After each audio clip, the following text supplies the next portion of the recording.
Today we're talking about a subject that can be difficult, the difference between love, attachment, and compassion. We've all had the experience, we all have the experience of what it is to be attached, what it is to love somebody. Usually we say love, that we love our spouse or our partner, our son or daughter. We love our mother or father, our brother or sister.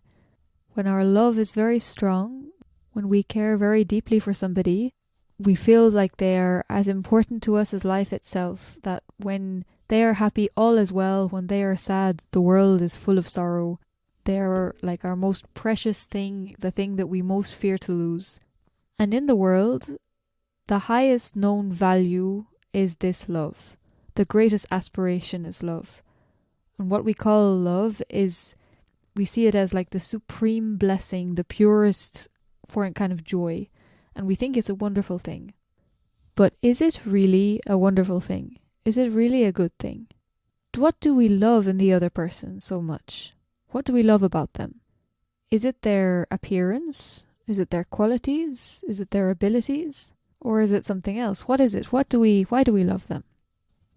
The first thing we can easily say about it is that it's entirely based on attachment. When we say love, we should use the word attachment instead of saying love to make it more precise.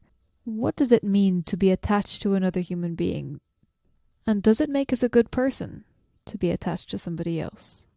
When we have the fear of their safety, that we will stay up all night because we are afraid for them, the first thing we can see easily is that it's really completely dependent on the fact of us considering someone as belonging to us. We will never fear for the safety of all the other hundreds or thousands of people who are in real danger in the world at that very moment. We'll only fear for the safety of our own dear one. It's only when we consider somebody as being intimately linked to ourselves that we are attached to them. So, for example, our children are often our greatest attachment, precisely because they are our blood. They wouldn't exist if it weren't for us. Our creation, our responsibility. They represent us. And if they weren't part of us in this way, then we would not be so attached to them. So who do we really love? Who is our love really for? Who is it about? When we love something merely because it belongs to us, then the love is not really for the other person. The truth is that even if we've made sacrifices for them, spent a lot of energy on them, given so much to them, all of this is still stained with selfishness. It might not always be easy to see, but it does show itself nonetheless, in ways that might be subtle or not, obvious or not. For example, if you take a parent whose son or daughter has a lot of different relationships with different people, and whose relationships don't tend to last long, this doesn't tend to be something that causes a lot of bother or disturbance or shock or worry for many parents, because it's something that's seen as normal, and maybe the parents themselves also went through the same sort of thing or are even still going through the same sort of thing. But if that same son or daughter should at some point one day announce to their parents that they intend to become a nun or a monk, especially if it's in a totally different religious tradition, now, this is something that will usually create a fair bit of consternation and disturbance. Why would they do such a thing? Are they not happy with their life? The parents will feel sad that their children are going to miss out on all the pleasures and happiness of normal life. But why? What's the real reason of this disturbance? Why is the reaction so different in regard to these two different ways of behaving or two different decisions? Is it really to do with the genuine benefit or detriment of these decisions in terms of the child's health, in terms of their well-being, in terms of their happiness? Actually, when we are attached, we're not really that concerned about what is really best for the other person. Instead, we just want for them whatever fits with our own ideas, whichever ideas we're attached to. So instead of our love being rooted in compassion, the aim to work for our loved one's well-being and happiness, the most important thing for us is that they should continue to be ours, to belong to us, and to be and do what we expect of them. Wherever there is attachment, it means that in the eyes of the one who's attached, the loved one doesn't actually really belong to themselves. They're not permitted to be genuinely free. And as part of this, we will also expect from them that they will show us enough affection and attention in return. They must come, laugh, talk with us, share stories of their lives with us, do all the things we expect from our family and our loved ones. Or otherwise, we'll end up feeling kind of resentful that we spent all this time and energy on them. And they shouldn't show too much affection towards others in the family or to somebody outside, or else we will end up becoming jealous that they dare to love somebody else more than us. In the most extreme cases, people can even go as far as killing out of jealousy or out of anger, even the people who are closest to them. If love is something good, isn't it strange that it gives way so quickly and easily to such terrible intentions and actions? And how come we don't notice all of this ugliness? How come we don't see it? One reason is that usually we're not forced into the kinds of extreme conditions that reveal the nature of our supposed love. And secondly, and more importantly, most of us being born thinking in this way, we continue to buy into it so fully that even when there are truths that are very clear and obvious that are before our eyes, we don't see, we are blind. For example, everybody and everywhere will easily realize, everybody will acknowledge the fact that to love involves suffering. And not only that, the more deep the attachment, the more we love, the more intense the suffering, the more we will be fearful and anxious if the dear one should come to any harm, the more we'll be sensitive to anything that we feel threatens them, the less that we can bear even thinking about the possibility of losing them, and the greater the chance that our life will be utterly destroyed if and whenever we do lose them. That's the nature of love, and we know this. Yet, because we completely buy into the value of what we call love, it never occurs to us to think that this is rather strange. Why is it that something that is apparently so good should have to be obliged to, by its nature, continually and constantly make us suffer at one time or another? Does this make sense? But instead of questioning in this way, we are so blindly convinced that love is a very good thing that we hold on to, treasure, and hold in such high regard the very suffering that the attachment brings, to the extent that if we do not suffer on account of our love, then it's not considered real love. If somebody doesn't cry and grieve when their parent, their child, or their partner dies, then they have to be a sociopath, cold, uncaring, no love in their hearts. That's the only way that we can understand it. But if we look at the crying, what is this crying? When we cry because a loved one dies, who are we actually crying for? We're not crying because a being in the world has died, or else we would need to spend our entire life crying non-stop. Are we crying because of the loss of the other person's intelligence, or of their knowledge, or because of the loss of their effort in their job? No. Really, we're crying simply because we've lost something of our own. We're crying because we won't have the person there to comfort us, because we won't get a hug from them again, because we won't hear the sound of their voice again. We cry only for ourselves.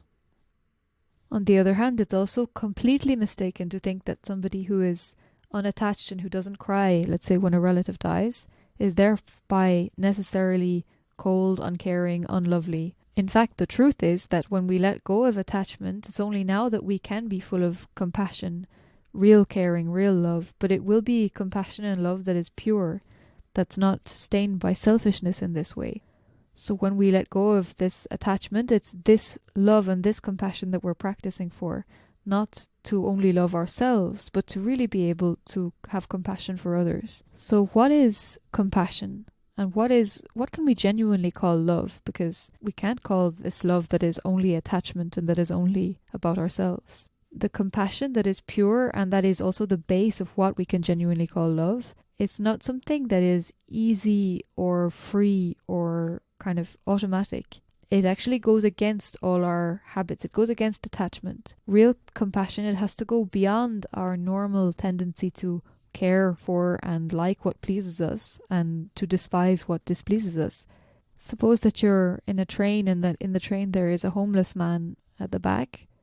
Just when he stays far away enough, it's easy to have compassion for him as a poor homeless man, to pity him. But suppose he comes and sits right next to us and starts to bother us, to want to talk to us, to stay sitting next to us the whole long journey and to talk non-stop, with his breath that might smell like alcohol and his clothes that smell like a long time without taking a shower.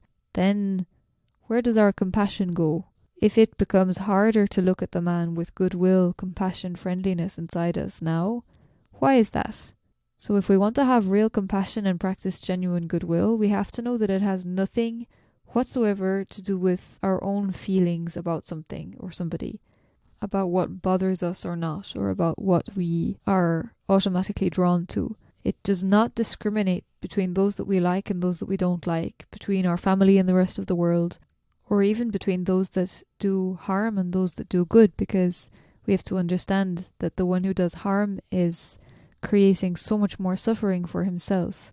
In fact, if there's anybody we should have more compassion for, it's the one who does the most wrong.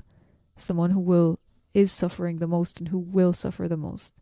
So what compassion and goodwill really means is just simply the complete refusal to have hatred, to resent, or to bear any kind of ill will towards anybody, even if they should treat us badly. It's just that, nothing more, nothing less. So if we have really understood and practiced goodwill and compassion, we will not get irritated with anybody if they insult us, or if they speak roughly to us, or if they behave in a way that is irritating, exasperating. We can still give them a reprimand or speak in a way that is appropriate to the situation, but inside we will bear absolutely no resentment towards them. That is how compassion works and is applied. So we can see that when we're talking about the quality, the pure quality of compassion here, we're definitely not talking about any action yet, because while we can and should have compassion for every being, all beings, regardless of who they are and what they have done, we can't and shouldn't act and behave in the same way towards all beings. But sometimes we can take action to help somebody else. Sometimes we can make efforts to relieve another person's suffering. And this is when we can talk about genuine love. And so this genuine love is the attention, effort, and energy we will give to somebody else out of compassion for them, wishing for their well-being. And it's given with no attachment, no expectation, no self-interest at all, not out of wishing for neither affection, nor companionship, nor protection, nor even gratitude. It's purely done for the good of the other person. And so they're also entirely free. They're free to refuse, they're free to leave, they're free to go their own way, they're free to do whatever they want. They do not belong to us. This genuine love is not something that's easy. We're not talking about just giving somebody a hug. Easing the true suffering of somebody, or helping somebody to ease their own suffering, requires absolutely wisdom. We have to be able to consider, to calculate, okay, what can I do to elevate, to bring this person up, to help them grow and have less suffering? How can I teach them this, or how can I show them that? Or do I just have to let go because I cannot help in a real way? So every action that is done is to help the other person in a way that will genuinely, truly serve them for a long time. So that's also important to note, that if we don't have enough wisdom of our own, we can't help anybody. So that's why if we ourselves have no wisdom and we're filled with attachments, with problems and impurities, then it's really useless to try to go and save the world. We can't even save ourselves. We have to save ourselves first. We have to first have compassion for ourselves and work on ourselves before being able to act for the true benefit of others. So just to conclude, all this should not be taken as implying that caring for or spending time with and helping one's friends or relatives is wrong. No. On the contrary, all of that is on the side of goodness. It's all path to heaven. And it's important also to make the distinction between the action of doing one's duty and helping one's parents, children, and family. That's always a good thing. But we have to look at the reason for which we do this and the state of mind with which we do it. If it's done out of attachment, it can't be done with a pure heart, because it will always be stained with selfishness in some way or another. And so for that reason, it's not the path to wisdom. It's not the path to go out of suffering. And why is that?